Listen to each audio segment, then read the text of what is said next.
Standardization of a random variable x is what you are going to see. We said to find the probabilities using the normal distribution, the pre-PDF, it's hard to interpret, and we said we need to standardize x so that we can use the z, which we can easily read from the table. So standardization of x, we said x is a random variable which follows a normal distribution like this. Now I want to standardize it. What is standardization? This is the process of changing a normal variable x to a standard normal variable z. What's the difference between a normal variable x and a standard normal variable z? The difference is this one is having its mean mu and variance sigma squared. But a standard normal variable z is a normal variable with mean 0. Here now its mean is 0 and the variance sigma squared is 1. So specifically, if we say a standard normal variable, we are sure that its mean is 0 and this variance is 1, or the standard deviation is 1. So the difference is here.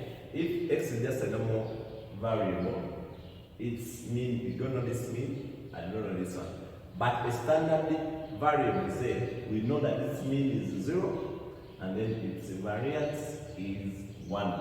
What happens to standardize x? In simple terms, we are converting it to z using this idea. We subtract off the mean of this variable x and we divide by the standard deviation of this variable x. When we do that, then we are converting this to the standard normal variable z, as simple as that. We can always read the probabilities of z from the table. Note that the standard deviation is sigma, which will be equal to root of variance. So that's why we say that variance, when you square both sides, you square this, you get your variance.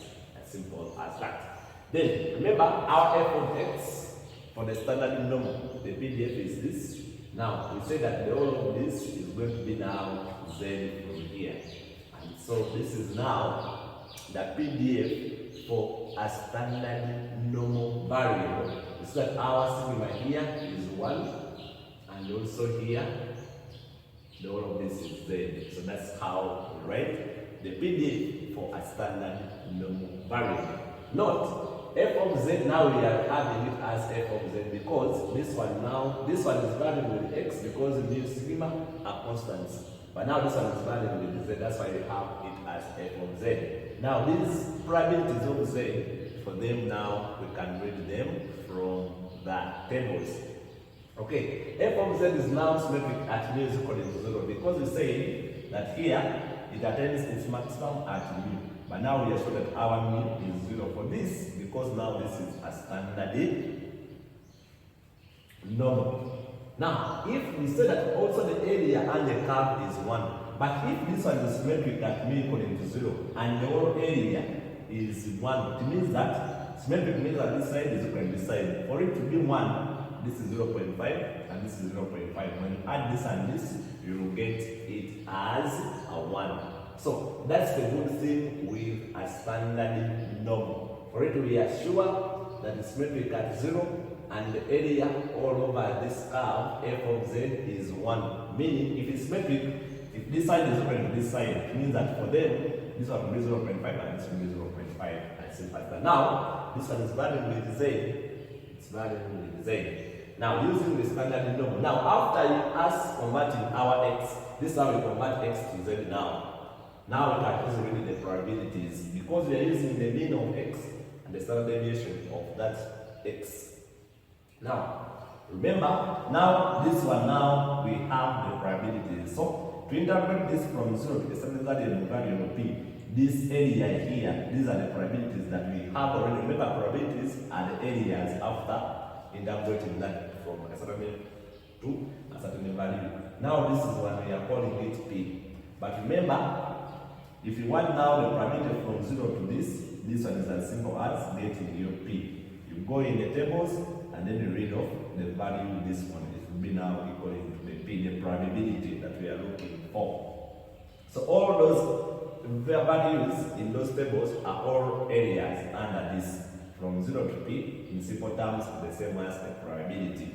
When I want now this one, from 0 to negative p, the same as getting from 0, because it's symmetric, meaning when I convert this and I put to this side, it's now going to be a positive modulus of this, which will be also p. Or the same as from 0 to, from negative p to 0. Remember, it's symmetric, meaning if it's symmetric at this and negative p, it means that this will be equal to the other. So this is p and also this is p in simple terms. Now let us see more. When I have 0 p and I want the probability above. Now, where I'm showing that it's the probability I want. Here I'm the probability from 0 to this, from 0 to this, these are the probabilities I want. Now, if I want the probability of z now above the other side, it means that this value of z I want is above zp. But now, how do we do that? This one, we don't know how to read it, but I know all these probabilities because our tables are having p. So that's why we always try to convert to p, because our tables are having these probabilities from 0 up to. So this p, I know that the one from here up to this side is 0.5. So to get this, I'll get 0.5 minus this probability here. Then I'll be getting the remaining probability. Why am I subtracting off 0.5? Because here I'm saying from here up to here, 0.5. So if I want only this part, I'm going to the table, I get 0.5 minus this, then I'll be having the probability for the other. That's how I'm getting. But remember, our p, that's why I'm getting 0.5 minus this p. I'll get this, but our p is here. I think you can see, that's why I'm replacing it. In simple terms, when you have this one above, get 0.5 minus the probability of that. What about when it's below? When it's below, it's very easy. You see, I want negative. So remember, this is p. These probabilities and our table. So get 0.5 minus p. What is my p? You get the modulus of this and you give it to the table. That table reads positive because it cannot have a negative probability. That's why we need only for positives. That's why I get the modulus of this. Then, whenever I say you have a negative, just read it as a positive, but 0 point like that. When we have now z below, how do we get to z below? Start the whole of this part from here up to this side is 0.5. So if I have this probability, remember that this is p. I'll get the whole of this. Remember I said the whole of this is 0.5. So I'll get 0.5 plus, now from here up to here I said it's p. From here up to here I said it's p. Then we add on this p. And that will be the case there. What about this one? I want to read this one above, because we saw it, the blue part. Now we want to read it above. I want to read that above. What I will do, I will get another all of this is 0.5. Then I will add on this p, because we said this is p. From here, I said that is p. Now what if I want between this one and this?